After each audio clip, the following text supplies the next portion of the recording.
ما علمتنا إنك أنت العليم الحكيم. جزاكم الله خير for waiting for so long. And when Sidi Faisal contacted me, Faisal on the left and Faisal on the right now. So when Sidi Faisal on the left contacted me just before I went to Umrah, I arrived from Medina this morning. And I suggested that we talk about this topic, which I have delivered before in Singapore and in Canada. And this presentation is based on a few readings together, as you will see at the end, mainly on a book by Guy Eaton called The King of the Castle. King of the Castle by Guy Eaton, rahmatullah alayh. And I believe that certain books should be read. It's almost like fard ayn, that Muslims have to read them. And I was saying to some of our students for the last few years that awareness is fard ayn. To be aware of your time is an individual duty, especially at this age where we definitely face problems and challenges from our communities and our societies. We have to be aware of what is happening, otherwise we lose our children. And the sacrifice here is really, really big. It's not something that is far from you. And let me start by giving you a bit of a background to a topic that's very relevant to this, but it might need possibly another time to talk about that. At the beginning of towards the 1800s, a change has happened to Europe specifically that crept outside of Europe afterwards and changed the face of the earth. That change that has happened has divided time into what is before it and what is after it. That change is summarized in a word that we pronounce all the time and we repeat all the time without knowing what it actually means and what are its implications. It's a word called modernity. So we have the postmodern world and we have the pre-modern world. Everything before modernity is called pre-modern, and everything after that is called what? Postmodern. And people take that lightly. They don't understand why is that so significant. Modernity and modernization are two different things. Let's establish this first of all. That modernity and modernization are two different things. While modernization means to develop things that you have and develop your methods and means and change your ways, let's say, of dealing with the world around you, modernity is a completely different creation. And to sum it up, Sidi, Bismillah, please. Modernity, in its essence, means respecting no definition. That's why it's so difficult. It's so difficult to define modernity. And if you ask anyone, they would say to you, well, there is no clear definition for modernity. Even modernists themselves, they differ amongst themselves. And because of that difference, they try to define. Some of them don't believe in what we call post-modernity. They still say, well, we still live modernity. To sum up what modernity is in its core, it's dividing the world into secular and religious, secular and sacred, and empowering the secular against the sacred. And that empowerment had its implications and had its history in Europe. The church in Europe has played a significant role in raising people's antagonism against religion. Right. Can people settle down? Right.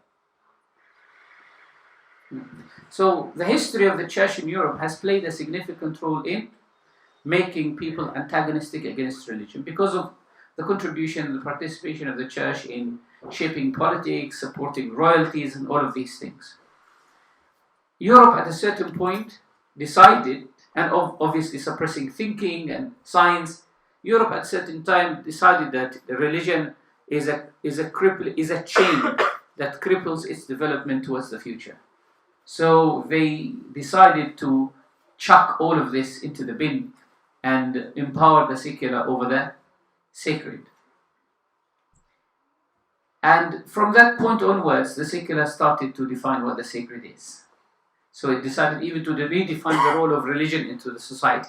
So religion is no more able to enter into what we call public life. So religion became a private affair. It's an individual relation between you and your Lord, and that's it. And even that went further to decide that religion should not even exist, and so on and so forth. It's a whole big topic that we can't actually put in a few minutes. And this has been the work of my PhD. I've been working on just this little area for the last 1.5 years. All of that might not have been relevant to us as Muslims until it came to the Muslim world. When modernity was exported to the Muslim world, and there is also difference between academics on when did it come to the Muslim world. The very common belief is that it came with the French expedition in 1798, when Napoleon decided to invade Egypt. And he brought with him a lot of scientists who brought gunpowder with them. And Muslim scholars in those days were shocked to find something called gunpowder. That was like a change. That's something they haven't seen before. And instead of facing the French who were invading their countries, they took refuge to the castles and started reciting Ya Khafiya al-Altaf najjina mimma nakhaf. Or one of the secret help, save us from that which we are afraid of.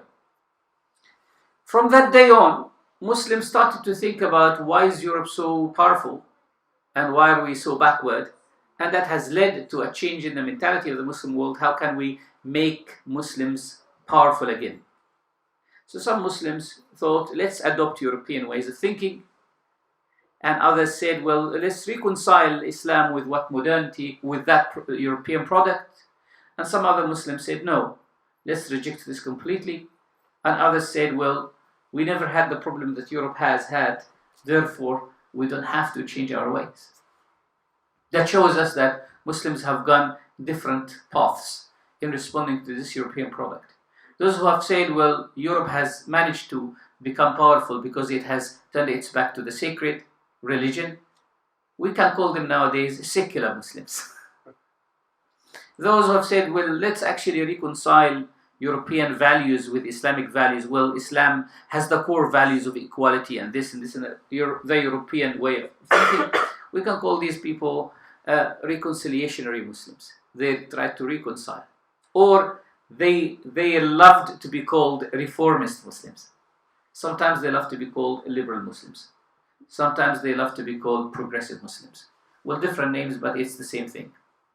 And those who have decided, well, there is nothing good about Europe at all, just get rid of it, get rid of this product, we don't like that. These individuals, we can call them rejectionist Muslims. And then we've got a final group that said, well, we didn't have this problem. It's like a husband and wife had a fight with each other. And you and your wife are having a good life. Why should you bother about the argument that they had? This is not your argument, isn't it? Why should your wife say, well, I'm afraid that you be like this and this and this and that? That's not me. That's a different individual in a different context, in a different challenge. So those individuals, we call them traditionalist Muslims or traditional Muslims. Looking at each one of these and its implications in the world today, and how, unfortunately or fortunately, rejectionist Muslims who refuse modernity completely are in fact modernist, because they adopt modernist ways. By the way, you can claim that you are very fair in criticizing others, but you are doing exactly the same that they're doing to you. You've got to be fair when you criticize unfairness, beware of being unfair. Right? So, without delving into all of this and into this whole topic, we can talk about what are the ills and the diseases and the ailments that modernity has produced and has impacted our life with. Because nowadays we live within this, isn't it? If we think about ourselves not very long ago, 20 years ago, who is 30 years here? If you raise your hands, 30 years and above. I'm not going to ask 60 years and above, so 30 years and above, yeah. Right. Anyone who's 30 years and above can still connect to the time when there were no mobile phones, isn't it? Does anyone have a good memory of that? I think life was much better, isn't it? We would visit each other, we would talk to each other. And did you feel missing anything, Sidi, at that time? Life was okay, right? So we need to think about the implications of what has happened to us in the last 20 years. That's not long ago. Modernity has left its impact on us, whether we like it or not. And today we're going to talk about some of these implications. This presentation is called In Pursuit of Happiness. Man, each and every one of us, looks for happiness. We want a felicit life, a happy life. And we are lost between three things. Something called restraint, deprivation, and another called annihilation, losing yourself to what the world around you. So you either reject or basically to switch off from the world, or you lose yourself in the world as it is. You lose your identity. You live in this what we call fluid state that's called modernity, where there is no definition for anything. So what's the definition of a family? We don't know. It can be anything. What's the definition of a child? We don't know anything. What's the definition of this? What's the definition of this? And in fact, we realize that even our language has changed in order to serve this lack of definitions. So for example, son and daughter have been replaced with the word child. And that's a very neutral word. Father and mother have been replaced with the word parent. That's a very neutral word. And unfortunately, we don't realize the implications of this. And in between them, there is a balance that we will be talking about today. I would like to start with an introduction to this topic from the Alchemy of Happiness. Imam Al Ghazali says that man was not created in jest or at random. We have a purpose of our existence, but marvelously made and for some great end. Although he is not from everlasting, yet he lives forever. And though his body is mean and earthly, his spirit is lofty and divine. That's why they say that man is a combination of two seas. The sea of the world and the sea of Akhirah. He's got an angel and Satan. He's got an angel and devil in him. Each and every one knows that. In fact, the very creation of man from dust and water shows the two. When in crucible of subsistence he is purged from carnal passions, he attains to the highest. And in place of being a slave to lust and anger, becomes endued with angelic qualities. Attaining that state, he finds his heaven in the contemplation of eternal beauty and no longer fleshly delights. The spiritual alchemy which operates this change in him, like that which transmutes base metals into gold and is not easily discovered. That's actually the equilibrium that we search for throughout our life. How can we transmute?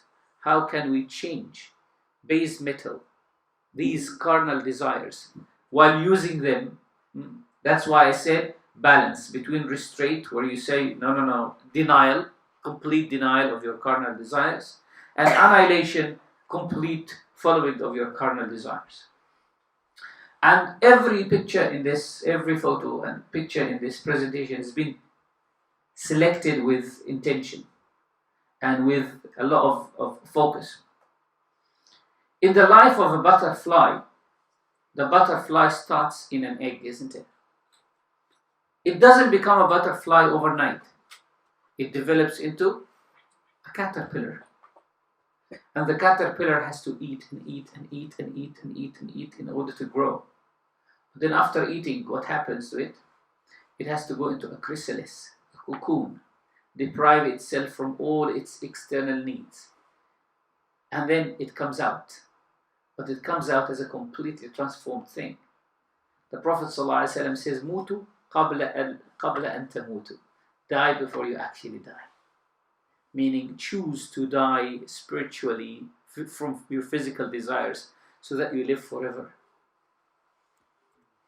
So, let's call this life, this modern life that we live in, to imagine its problems, let's call it the circle. We live within a circle. When someone looks around him in a circle, he can't see any door. There are no doors in a circle. So human beings who look around themselves and see that they are in a circle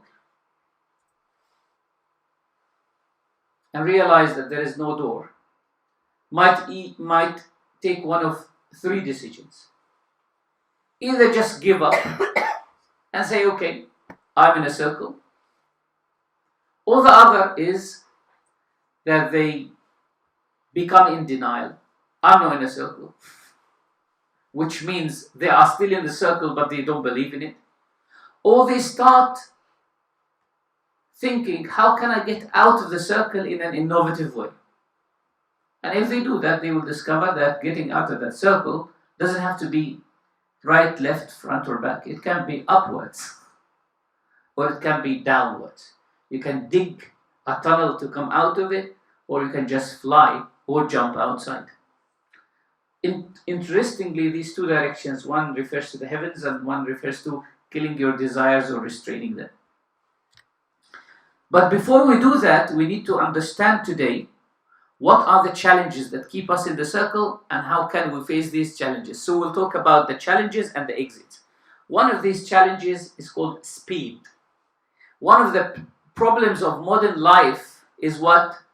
Speed. Everything is very speedy, isn't it? You have a car, it's very, very speedy driving over the road. Planes, even though speed is good, essentially it's good. That's why we call for it, speed up. But when it reaches a specific level, it becomes so dangerous. Therefore, we say to people, reduce your speed. So that's challenge number one. But what does speed? Why is speed quite dangerous? Because it brings with it some problems. One is called subjectivism. What do you mean by subjectivism? Forgive my terminology today. Subjectivism is to make everything subjective. What does that mean? It means that everything becomes individualistic in nature. For example, you want to see this place as a room, that's your opinion. I want to see it as a grave, that's my opinion. You want to see me as you want to see this color as brown, that's your opinion. Someone else wants to see it green, that's his opinion. Well, so we end up with having nothing around us becomes static or definitive. The opposite of subjectivism is called objectivism. Objectivism is when you look at the object and you describe it as it is. That's problematic. Why is that problematic? Because there will be no common language between human beings. You say something and I say something else. And if everyone creates a definition of his own for things, so how are we going to communicate as a community or as a family? If you, for example, you bring a kilo of meat for your wife to cook and you said, where is the meat? And she says, which meat? You only brought chicken. There will be no definition of anything. So subjectivism comes with speed. Why is that? Because when things move very quickly, we don't have a static definition for anything.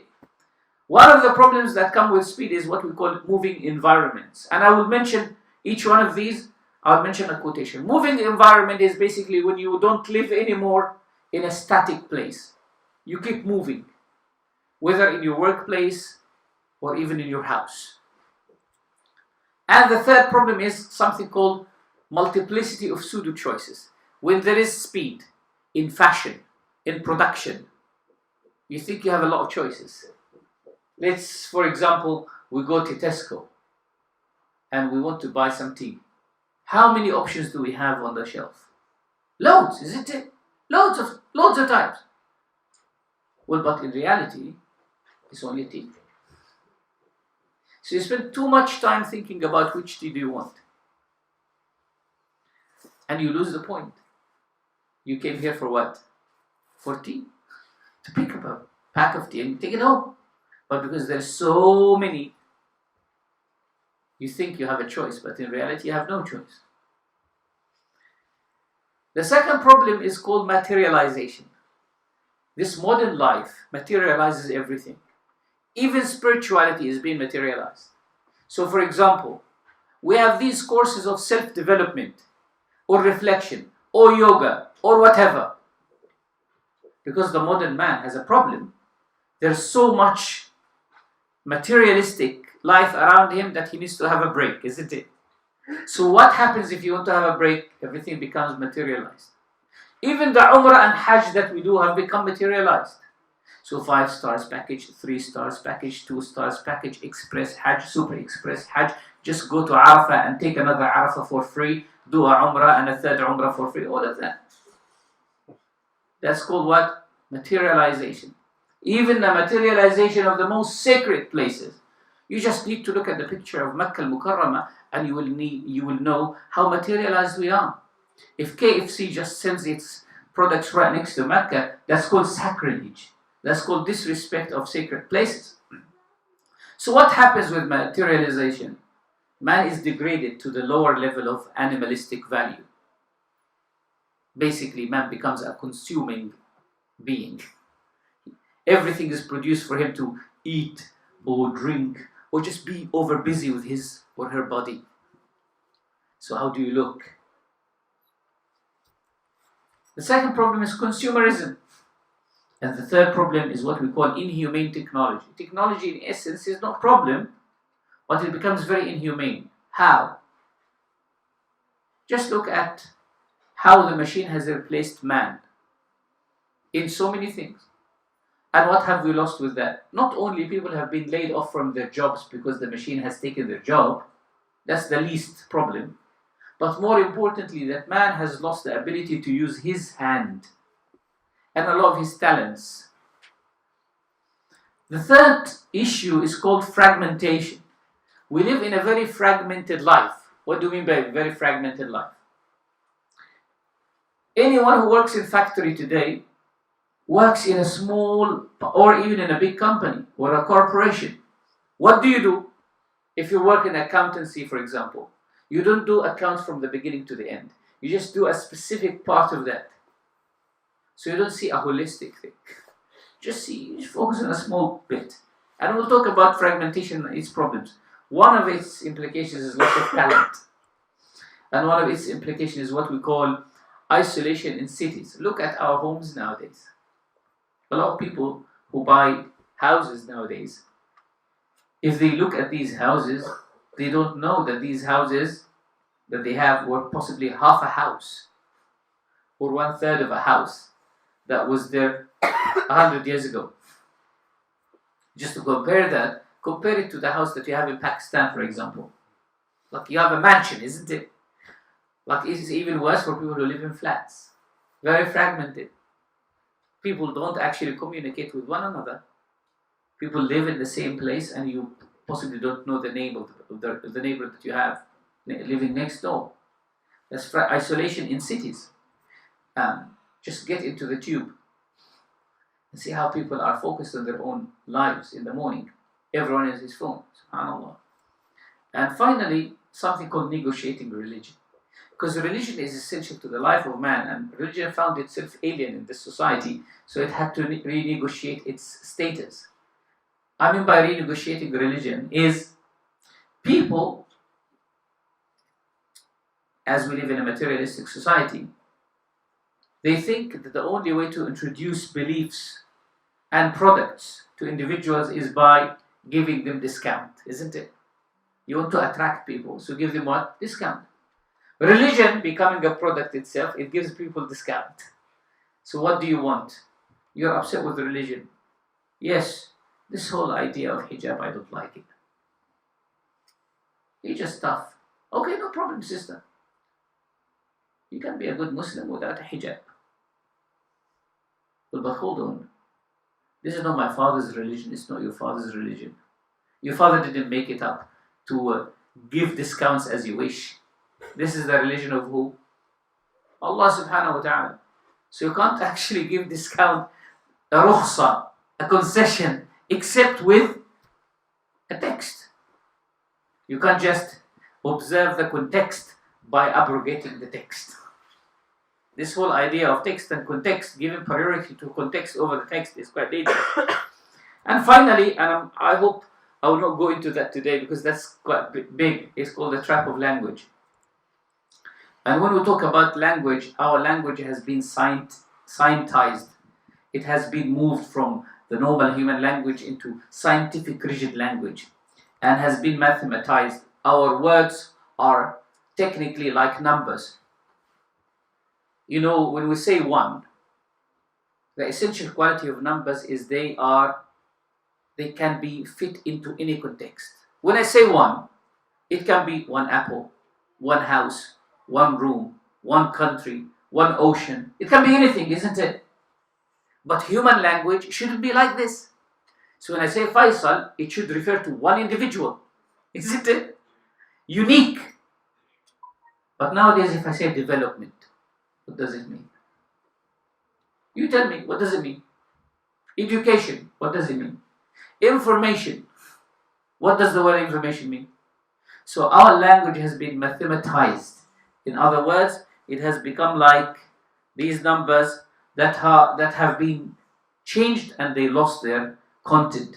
And finally, there's something called manipulation of language. These are the 4 traps that I have managed to put together with 12 subtitles. We'll take them one by one. Speed. Pseudo choices. The first implication of speed is what? Pseudo choice. They say that speed makes it difficult to choose. Speed makes it difficult to choose. Imagine if someone brings a screen that has got images of an item that you want to buy. Car. Let's say you want to buy a car. And they brought 120 pictures of a car. Or different cars. And they put them in front of you. You need a few minutes to focus on each picture, and then finally what do? You choose. But what if they pass them in front of you like this? Will you be able to choose? No, you won't. Why? The pictures are there, your eyes are working, but your eyes have a speed that it can actually work at. If you overspeed, then you lose the ability to choose. Even though the choices are there, and they say, mashallah, our life is very colorful. You can actually choose so many things. Yes, our world today has so many choices than the people who lived 50 years ago. But our ability of choosing has been maimed, has been damaged. Why? Because there's so many. So speed makes choices difficult. An environment that never stays still can only breed men whose capacity for choosing is maimed and shaken. So an environment that we live in, it doesn't stay still. It keeps moving and moving and moving and moving and moving and moving and moving and moving. Like, ask yourself, what phone do you want? Well, by the time you think, what phone do I want, there are a few more models that have come up. So you decide, no, I want this. Oh, you know what? I actually want that. Oh, you know what? No, this one looks better. So what happens is human capacity can take a specific speed. When that speed is increased, human capacity becomes frozen. Like a computer that can take a few commands. Once you increase, the computer freezes or breaks down. The second problem is what we call subjectivism.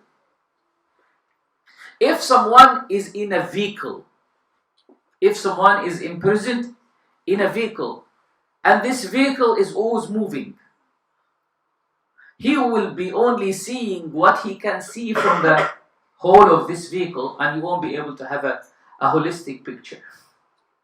So the subjectivism of our age has a good deal to do with this imprisonment in a speeding vehicle. We made this vehicle ourselves. Subjectivism makes a person unable to realize the reality of his action and their consequences.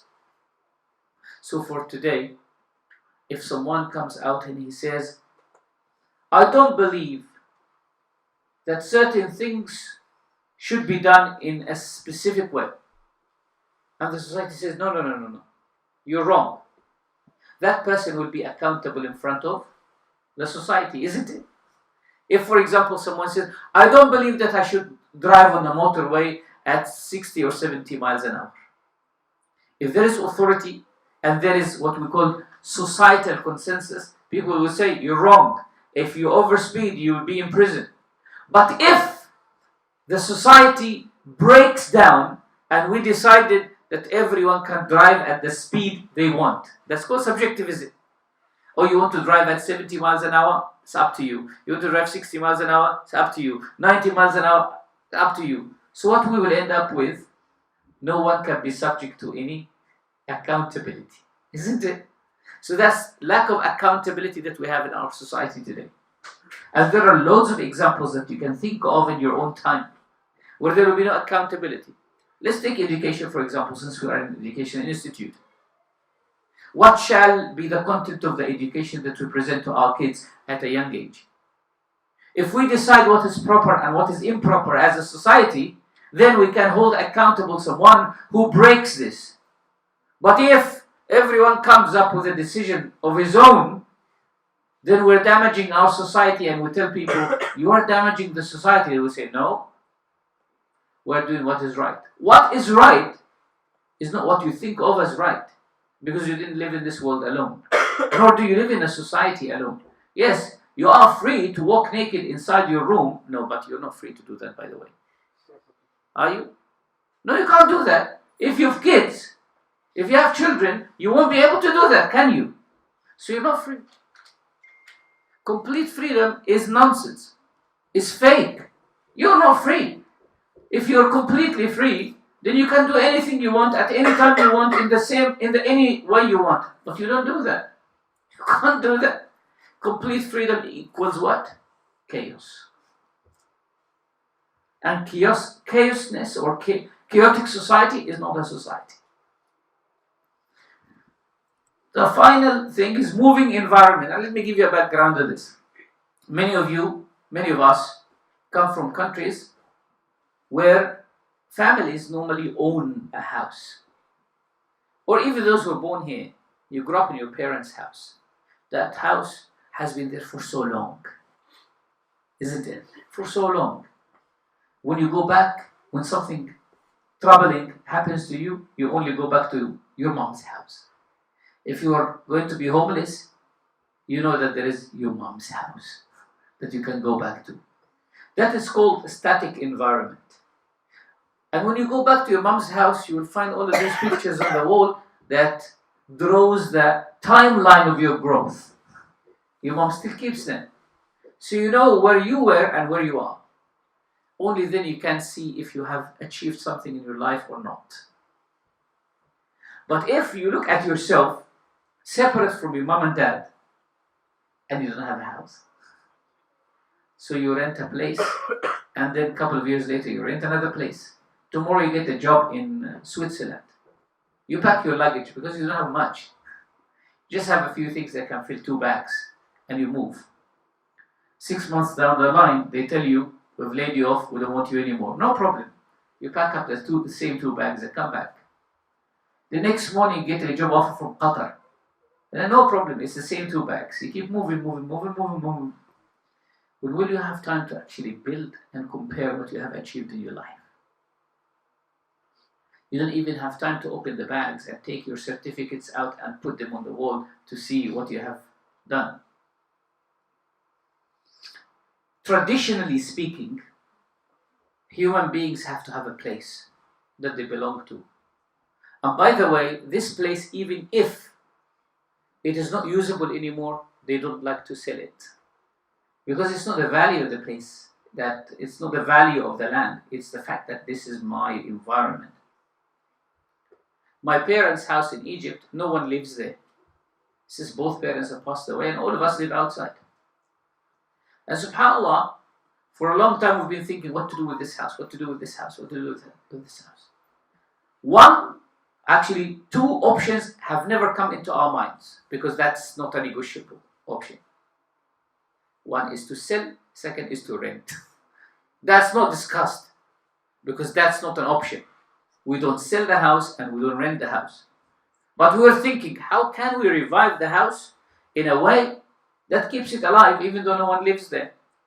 And I came up with an idea to make it a maktab for Hifz al-Quran, so that to give it for free for people to come and memorize Quran there. So while men of the past were rooted in their environment, they moved and engaged in activities. This is what we call protected environment. They were able to observe their life against the background and grow spiritually. They say movement is a characteristic of human beings, not of environments. Let me give you a very good example before we move on. When a small plant is reared at a young age, you move it from what? From a jar to another jar. But once you want this plant to grow as a tree, you don't move it anymore. You have to put it in land and leave it. In order to grow as a tree, it has to be left in one place. This is exactly what humans are like. Again, property here is not seen as something that you own. It is something that we call protective shell. Do you know how bananas become yellow? Does anyone know? They have to be deprived from the sun. They come green. They have to be deprived from the sun. We used to have bananas from our tree, our garden. We used to bury them in haze. The haze that come from wheat. We used to bury them in haze for 3-4 days or a week. And then when they come out, they are actually yellow.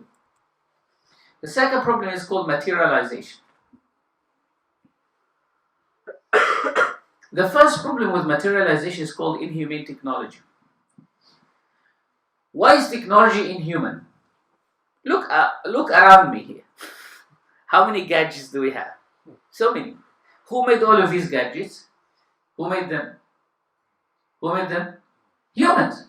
You actually live in an environment that is made by you. That's called second-hand environment. If you want to grow, you have to live in a first-hand environment, which is an environment grown by Allah subhanahu wa ta'ala. That's why you find yourself out in nature.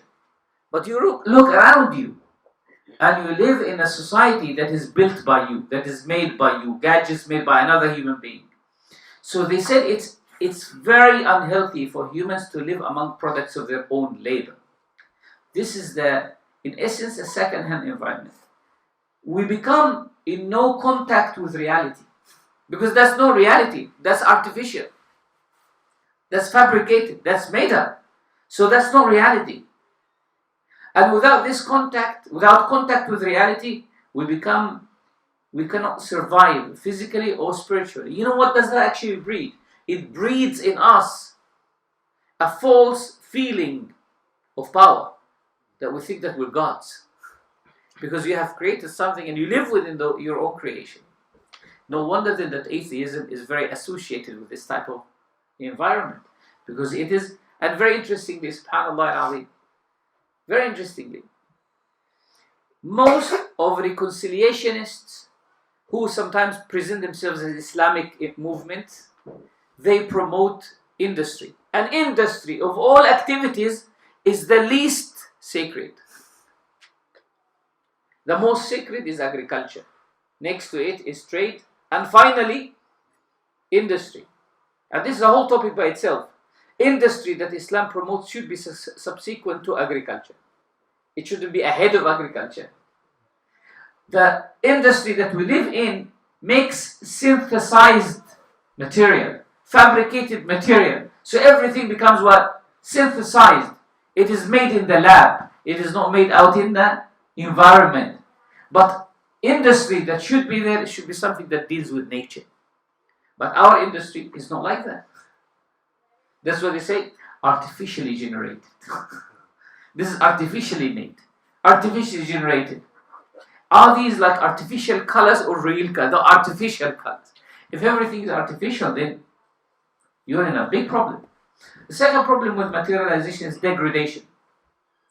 They said that modern societies, in reality, with this tendency to close all the exits of the circle, imprisoning man only between his desire and his like imprisoning man within his desires, make us technically the lowest of the lowest. So, with their tendency to close all exits, level all heights. If you look at the society today, any unique feature of a human being is being eliminated to make molds of human beings that are exactly the same. So, for example, if you look at food chain restaurants,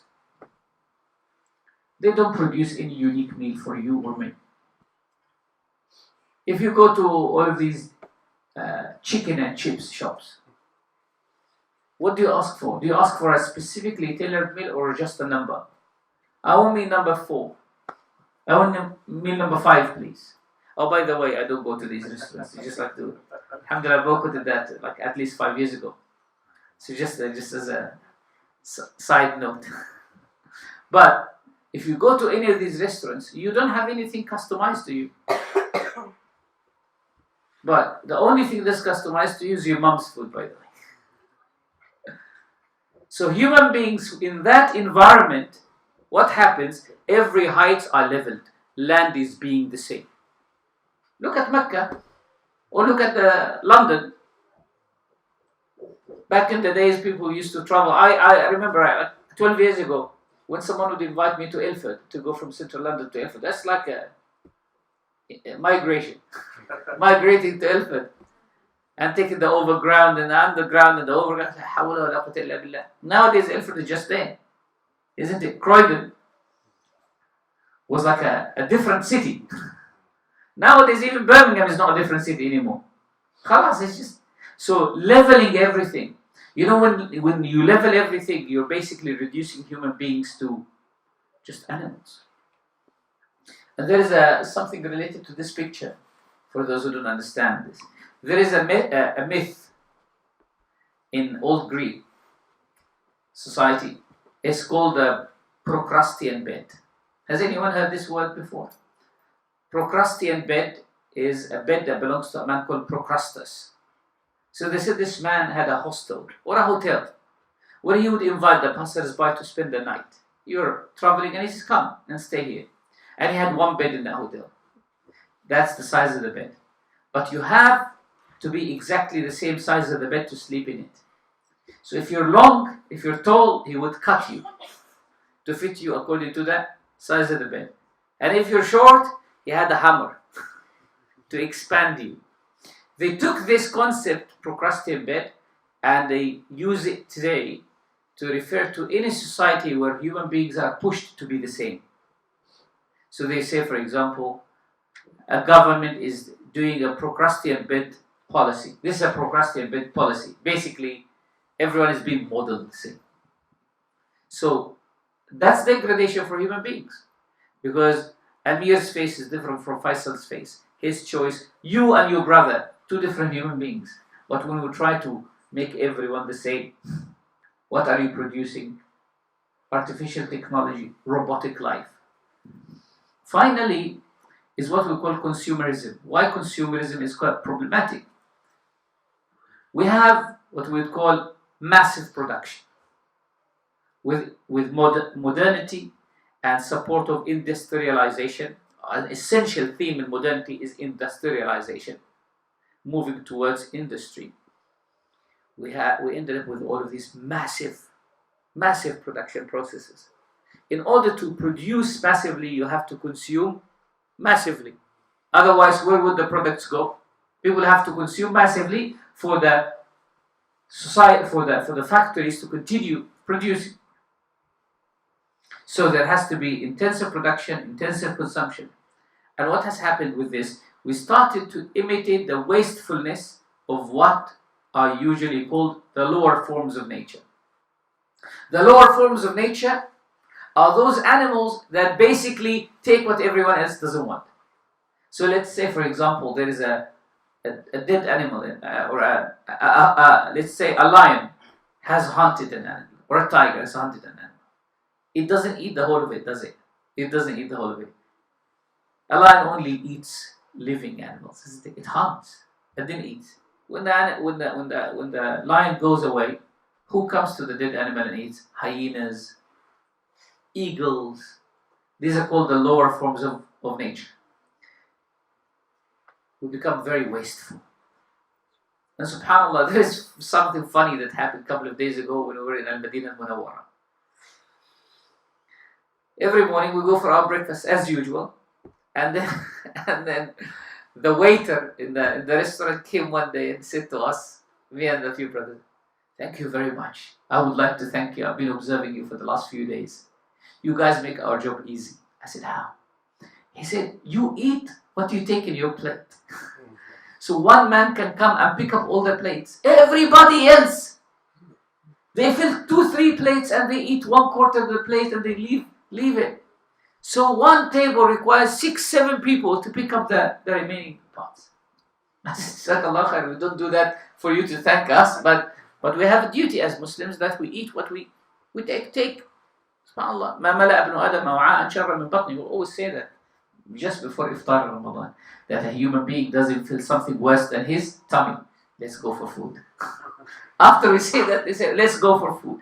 Human beings, man has always traveled for a goal transcending the pattern of biological consumption and production. To condemn human beings to something other than this goal and make them just focus on consumption, by the way, not just food consumption, material consumption. Like, look at your wardrobe. How many jackets do you have, and do you actually need them? Or need all of them? How many watches do you have? How many things do you have? Like TV. How many TV screens do you have at home? Nowadays we have one for the living room, and one for the kitchen, and another in the bedroom. La hawla wa la quwwata illa billah. Like, how much of what you have do you really need and do you really use? That's what we call consumption. To condemn human beings to the repetitious production of objects which have no intrinsic value. They have no intrinsic value. Imagine if you have one watch, it has value for you. It remains with you all your life. But what happens because things become very cheap? We just go for anything. Ministering not to real needs but to an insatiable greed for consumer goods is to condemn us to futility. That's why when we bring our children a phone they have never worked for, they just flick it, break it, and it's just a phone. You can just replace it. But I remember back in the days, if you break something, they would never replace it for you. It was the only thing. The third one is what we call fragmentation. And for fragmentation, we live in fragmented society. We have what we call isolation in cities. We live in big cities. But we actually don't have human contact. We replaced human contact with what we call social media. So you have 5,000 people that you can contact on Facebook. And if you open another account, you can double that number. If you open 3-4 accounts, you have 20,000 people. But in reality, how many of these people do we know? So this is the quotation. In cities, we touch only as dummies in a shop window. You know how displayed dummies are in shop window. They don't actually touch on each other, and there is no human interaction. We look like humans, but we're not. There is a limit, and this is very profound. There is a limit to the number of human contacts to which we can respond. We can only respond to a specific number of conversations at one time. There is only one phone line, but nowadays, mashallah, you can actually place more than one call on the same phone line at the same time. When the demand made upon us is excessive, what happens? We retire into a subjective shell and thereby diminished. The loss of talent. And this is very, very interesting thing. Some years ago, and I possibly mentioned this before, some years ago, we went to Orchard Castle in Inverness, up north in Scotland. The castle doesn't exist anymore, only the remains of it. But there was an explanatory wall showing the jobs that did exist before in the castle, the hierarchy of the society in the castle.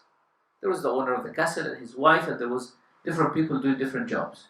You've got a person who's medical, and then his assistants. You've got individuals who take care of the horses. The blacksmith who makes the horse.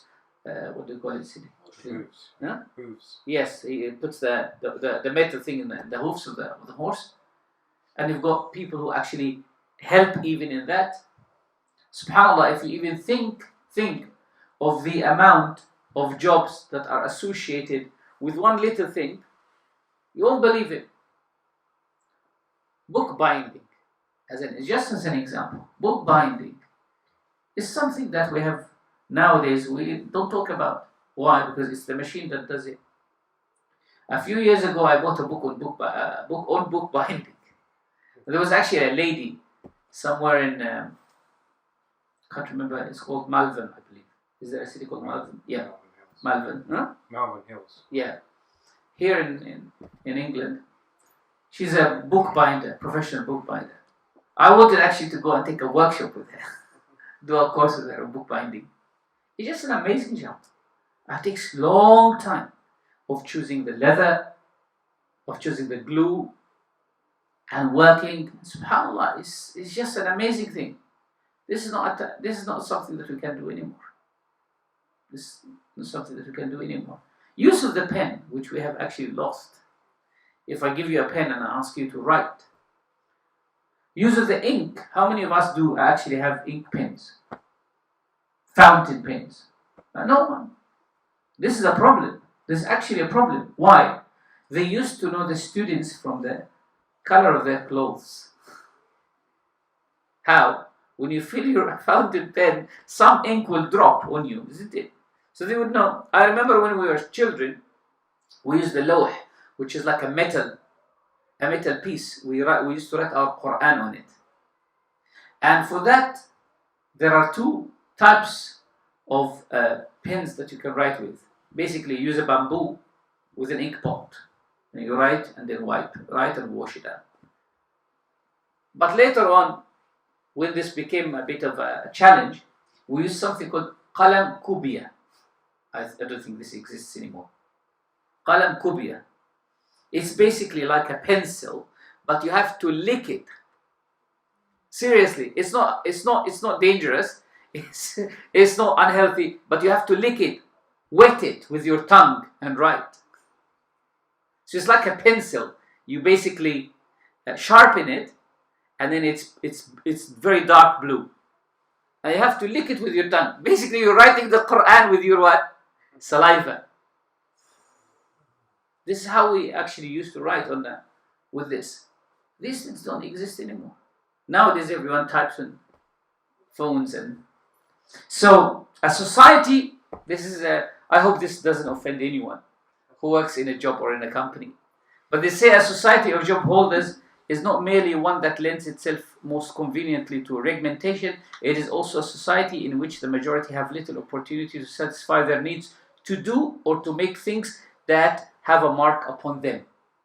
Why? If you work in a big company, who gets the credit? Your manager. Where is an award for the company? Who gets it? The manager.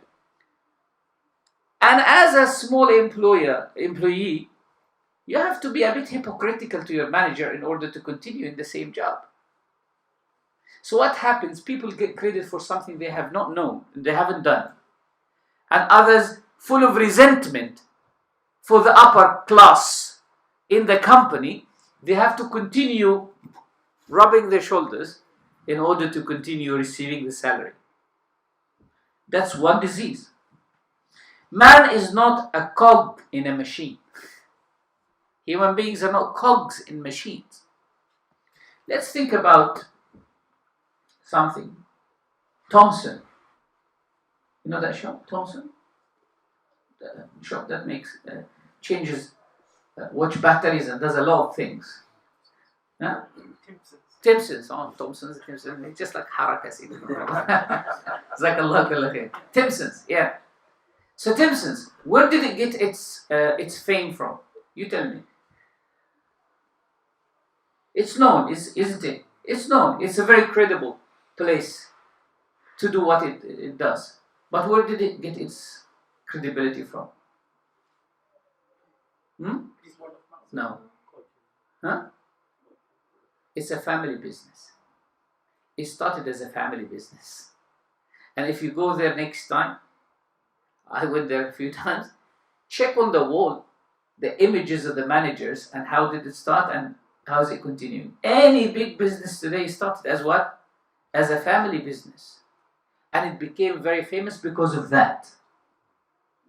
So as human beings, we're not cogs in machines. When we have a job, that job has to be unique to us. It's this uniqueness that makes the job survive and makes us who we are. Excessive division of labor can result only in the production of goods that are useful. Yes, when you make a car and you only participate by putting a small piece in the car, you make something useful but not beautiful. It's useful, but what? Not beautiful. For coordination and lucidity are essential to beauty. When you just make a small piece, you don't know if it will work function in the context. No, it just functions as a text. It functions on its own. Yes. Can you test if this engine works? Yes. But does it really fit? Have you ever seen a painting where a few people participate to that painting and then all of them get the credit? Now, when someone wants to produce an artwork, it has to be produced by an artist. One individual does that artwork. When he sees all the colors, he sees all the pictures. That's why agriculture is very human. Why? Because you start by a seed and you look at it growing, it breeds your iman alongside. You see the product of your own work and it grows in you this sense of trust and this sense of surrender. Because at any time there could be a natural disaster that destroys all your produce and then you don't get anything. The labor of a few months can just go in a second. But you're cherishing something. And with this loss, what we have lost as well, our ability to grow up our own children. Because rearing plants is similar to rearing children. And if you can't do this, you can't do that. So you think you can make your children. You can manufacture your children. You have to be like this. Well, he's not a machine either. They say he who makes parts of things cannot be an artist, but a coolie. Very robotic individual. I will overlook this one because of time, Asidi. And I will just go to the getting out of this. Possibly another time, inshallah, we can talk about the trap of language. And so, exit. That's the solution now. Exit number one should be in looking for another dimension. As I said earlier, don't look around you, look for another dimension. What do you mean by another dimension? You need to bring back this life into the context of other lives. As human beings, we had a life before we came here and many lives that is after. When you see life only as a drama on its own, as a beginning and as an end, that's problematic. They say, so tight a system comes to existence, it cannot be resisted within its frame of reference. You can't resist a system by referring to itself. You can't treat the problem of lack of spirituality by producing some yoga and some self-development. There is nothing called self-development. We talk about tasawwuf. Tasawwuf is not self-development. It is self-repression.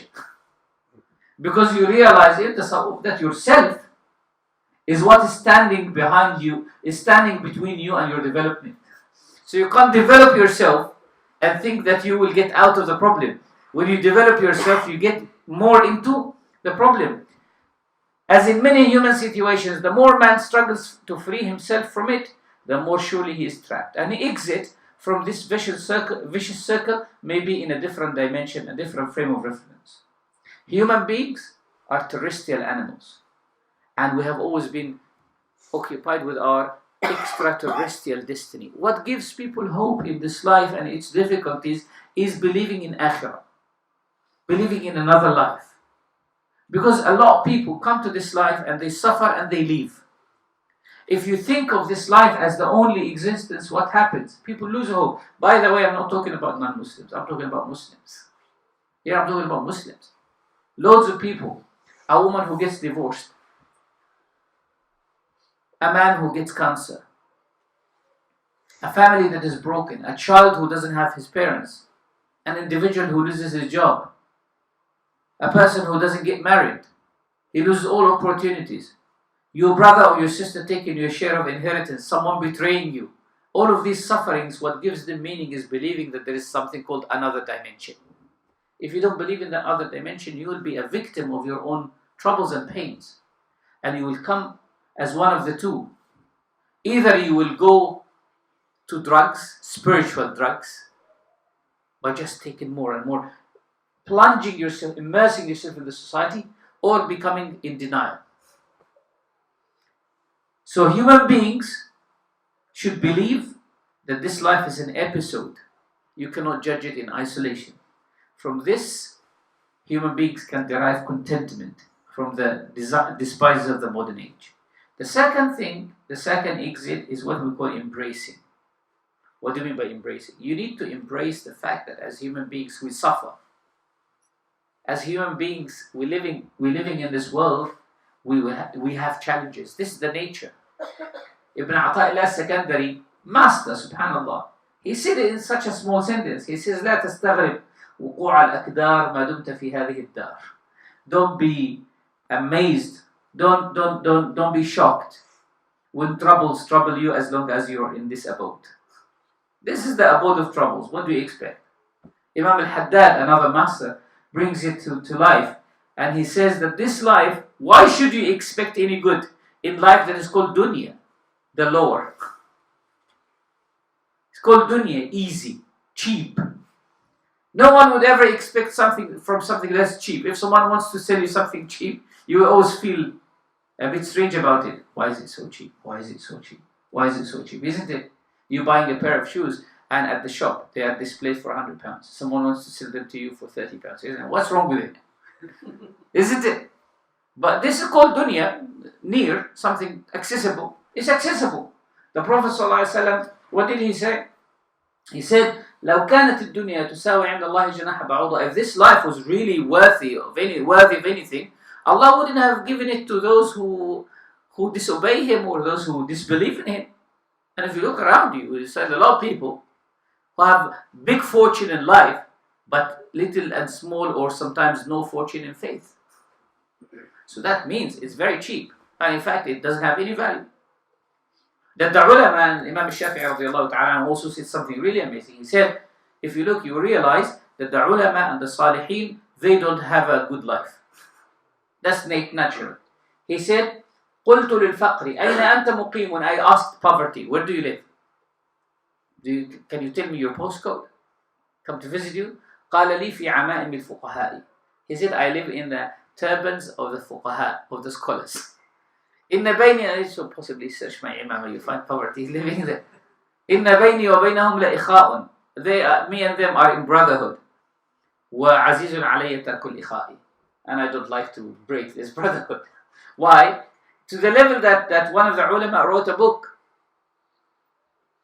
on the poverty of the ulama. On the poverty of the ulama. I think his name is Ahmed ibn Ali al-Dalaji. Yes, Ahmed ibn Ali al-Dalaji. He wrote a book on the poverty of the ulama and what has it caused them. Anyway, going back to this, embracing our problems and embracing our troubles. It doesn't mean, by the way, being submissive, but it means realizing that it's part of your life. Realizing that everyone has a package of good and bad, and you only see the good of it, you don't see the bad of it. But if you dig deep, you realize that each and everyone has a challenge of a sort. We're witnessing now an attempt to eliminate painful aspects of human life. Those who try to sell to us that human life is amazing, it's an amazing life, you will have this holiday that's great, they're telling you it's a great holiday, but in every great holiday there's some pain, some problem. Not by raising above them, but either abolishing them, which is impossible, or by pretending that they do not exist. It was possible for the people of the past to accept these conditions because life was situated in an infinitely wider context. Today, most people are confined in a place that knows no elsewhere. The first command Allah subhanahu wa ta'ala mentioned in the Quran was to believe in akhirah. الَّذِينَ يُؤْمِنُونَ بِالْغَيْبِ. Those who believe in the unseen. Only by believing in the unseen, it gives you hope in the seen. But if you don't believe in the unseen and you only believe in the seen is incomplete. So how can you enjoy something that is incomplete unless you believe in something that is complete, or that there will be completeness? Why should someone lose his wife, or a wife lose her husband at the age of 30 or 35, and then she lives for the rest of her life an incomplete life, unless she believes that there will be a final destination where there will be a complete union, and all of these things will be completely forgotten. It will be just like a small memory that has been erased. If we believe that computers' memories can be eliminated and we can set up a new program in them, can't we believe that Allah subhanahu wa ta'ala can set up new programs on us on the day of Qiyamah, as He said subhanahu wa ta'ala, إِنَّا أَنْشَأْنَاهُنَّ إِنْشَاءً. We have rebuilt them completely. فَجَعَلْنَاهُنَّ أَبْكَارًا عُرُبًا أَتْرَابًا. Like an old man is not an old man anymore. Right? That's good luck to you. An ugly woman is not an ugly woman anymore. Khalas. When a woman came to the Prophet ﷺ, she was like in very late age of her life. She said, Ya Rasulullah, ask Allah to take me to Jannah, like to admit me to Jannah. He said, an old woman doesn't go to Jannah. And then she cried. The Prophet ﷺ said, send her back to me. Well, he said, do you think you will be old when you go to Jannah? Definitely not. You'll be a completely different human being. That's why our sisters, sometimes they get very irritated when the Quran mentions al-hur al-ain, isn't it? So she says to her husband, listen, my wife says that now. Listen, no hur al-ain for you. I said, of course, I don't want anything. No hur al-ain for you, huh? We live with that mentality because we think that we will still have all of these bad feelings in Jannah. Oh, I envy this, I like this. Then we will be completely conditioned in Jannah that even the feeling of envy, we will not have it. We'll have no idea of it. Just like a child who doesn't have an idea of loads of things that an adult has. So the more we try to insulate ourselves against the harsh realities of human condition, the more unreal our world becomes, and the further it is removed from all contact with truth. The third exit is what we call wholeness. We need to live a whole life. I mean, a whole life, holistic life. Since man, as we know him, is fragmentary being, what do we need? We seek to be whole. How do we get that? By associating ourselves with the whole. That's subhanahu wa ta'ala. Allah subhanahu wa ta'ala. Associating ourselves with meaning. If someone lives a life which doesn't give any meaning, seeking to get meaning from it, he is basically digging a well in a place that doesn't have water. Like this man, this poet who said, وَلَا تَرْجُ السَّمَاحَةَ مِنْ بَخِيلٍ. Don't hope for generosity from a person who is stingy. If a person is known to be stingy, how can you expect him to give you anything? فَمَا فِي النَّارِ لِلظَّمْآنِ مَاءُ. For there is no water in the fire. If you're thirsty, you can't find water in the fire. Value is reflected in holes, in big paintings. You see a house as a house only when it's complete. When it's a wall, it's not complete. Not in fragments of fragmentary operations. That's why, how can we put this practical? How can we make this practical? Each and everyone here is a job holder, so unfortunately we are insulated in this fragmentary life. Do something that is holistic, even as a hobby, at home. As a hobby, start that with your children. One of our brothers, who's actually a doctor, he came to me once and he gifted me a pen, a fountain pen. I said, MashaAllah, where did you get this from? He said, I made it. So he told me that's a life experience that you can benefit from. He had a teenage son who used to watch YouTube quite a lot. You know, as our kids, they are attached to their gadgets, and even our adults. So he wanted to kind of give his son a replacement, an alternative. What did he do? He had a shed in his house, So he brought a small machine for making wood, engraving wood. And he watched some tutorials. And he took his son with him to help him. And they started working on woodworks, producing bowls, plates, all sorts of things, mashallah. And he went to the level that he started buying these fountain pen machines from China, from eBay, other places, and making the shell for them and putting them together. I said to him, mashallah, you can actually sell one for £100 easily. It's really nice, really, really, really nice. It's like proper woodwork. You would buy the wood, engrave it from inside and outside, and put the machine inside and just make it like a proper, like a Mont Blanc pen. And he said, I make that, it's not costly. And it takes time. I said to him, there's one more thing that you need to do. He said, what's that? I said, tasbihs. If you make tasbihs, I'll buy from you, definitely. And mashallah, he makes a lot of things. He sent me a few pictures. And he's a doctor. He said, you know what, Sheikh? Now, I wait for the time I finish my work to come home, have some food, and me and my son go into the shed. Because he's got one son and 3 daughters. And his son kept, if he's not watching YouTube, what does he do, Sidi? Huh? Or if he's not playing games. Annoy his sister. Exactly. Fight with his sisters. So he said that was nowadays my wife comes to me and makes tea and brings it. So I say, thank you for keeping him quiet. And subhanAllah, the boy is a very lovely boy, but once he doesn't have anything, he fidgets all the time. And most of us, we complain that our children are fidgeting all the time. Yeah. What do you need to do? Keep them busy with something. And that's something that he did. And stillness. They say a caterpillar will not become a butterfly if it is denied its chrysalis. You need stillness every day. That's why they say ساعة الأوراد تصفو بها القلوب. The hour of awrad, reciting word or dhikr, this is the time when that's the time between you and Allah subhanahu wa ta'ala. If you don't have this stillness every day, you will not grow. For beauty to penetrate or for concentration to become stabilized, what do we need? Time and stillness. You need time and stillness. If you have no time for remembering Allah subhanahu wa ta'ala, if there is no stillness for remembering Allah subhanahu wa ta'ala, no beauty will penetrate your soul. And no concentration will happen. Ever. Remember that stillness enables you to rework the language that comes into your ears every day and filter it.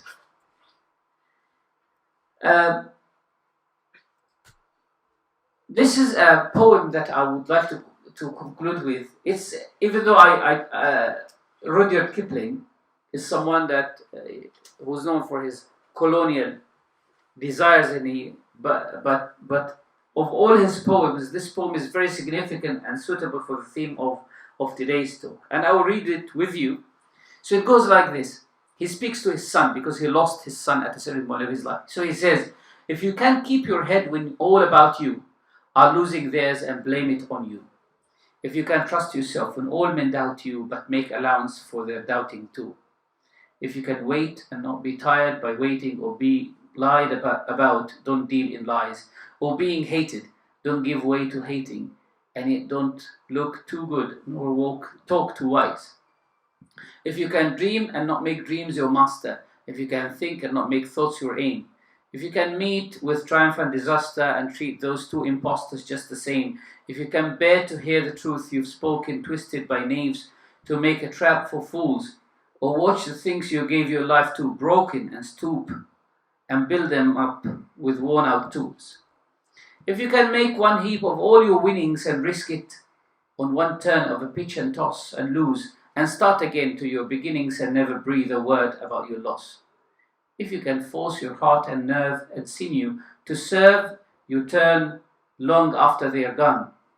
And so hold on, when there is nothing in you except the will which says to them, hold on. If you can talk with crowds and keep your virtue or walk with kings nor lose the common touch. If neither foes nor loving friends can hurt you, if all men count on you but none too much. If you can fill the unforgiving minute with 60 seconds worth of distance run. Yours is the earth and everything that is in it, and which is more you'll be? a man. And this is actually the purpose of today's talk, that we are in search of being human beings. You'll be a man, my son. I definitely encourage people to read this first book, King of the Castle, which is, for many people, is actually an eye-opener to think about our modern life and the problems of it. If you see my copy of King of the Castle, it's like really, really in bad shape, because there is markings everywhere, there is like highlights everywhere, ideas and quotations taken from the book. And in the King of the Castle, there's a reference to this book called The Human Condition by Hannah Arendt, who was a Nazi survivor, and she's a philosopher. She lived in the United States. And this third book is called Plastic West, that talks about the fourth problem in the circle that we didn't talk about, how our language is being for manipulation, and it's one of those eye openers. Possibly I'll send. It's a book that's not easily available, so I'll send a PDF copy to Sidi Faisal, and he can make it available to you. وصلى الله على سيدنا محمد وآله وصحبه وسلم والحمد لله رب العالمين.